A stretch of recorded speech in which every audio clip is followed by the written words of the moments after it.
Thessalonians 5 vers 14 en 15. Vermaan die onordeliges, bemoedig die kleinmoediges, ondersteun die swakkes, wees lankmoedig teenoor mekaar. Sorg dat niemand 'n ander kwaad vir kwaad vergeld nie, maar jaag altyd na wat goed is, teenoor mekaar soewel is, teenoor almal.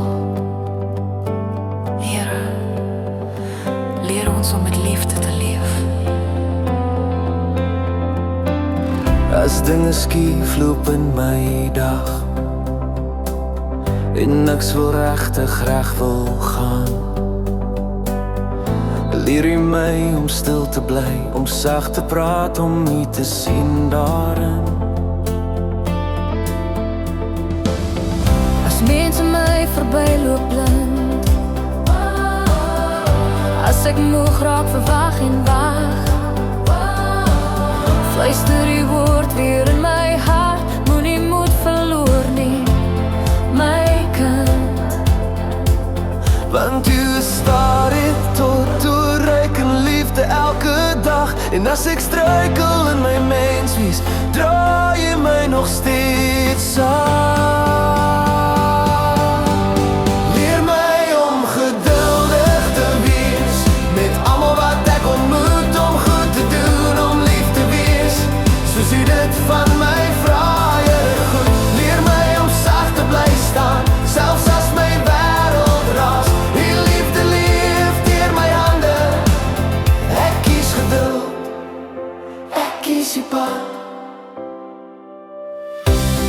As klein dinge my ontstel en ek wil kla oor elke seer, wys U my die groot prent waar genade weer regeer. Want elke oomblik is 'n kans om U lig te laat skyn, en hoe ek praat, en hoe ek kyk, en hoe ek ander dra deur tyd.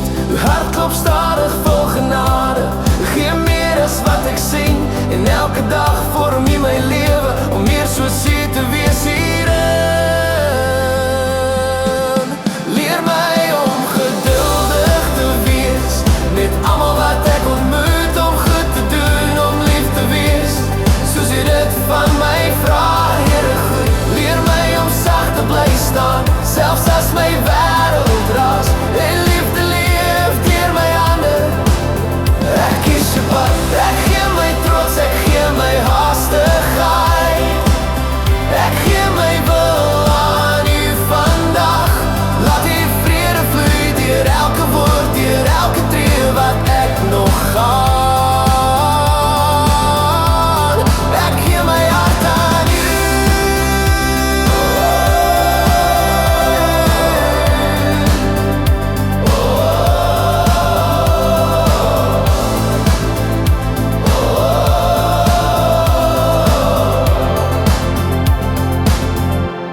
Leer ons om geduldig te wees met almal elke dag, om goed te doen, om lig te wees waar die wêreld donker raak. Ons kies vandag om lief te leef soos U dit eerste doen.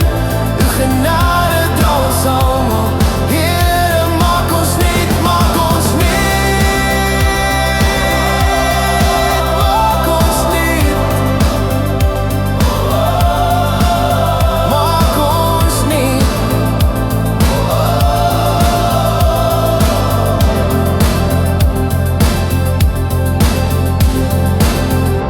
Here, dankie vir U geduld met ons. Help ons om sag te wees waar ons vinnig wil reageer, om liefde te kies waar frustrasie wil oorvat. Vorm ons harte om meer soos U te leef,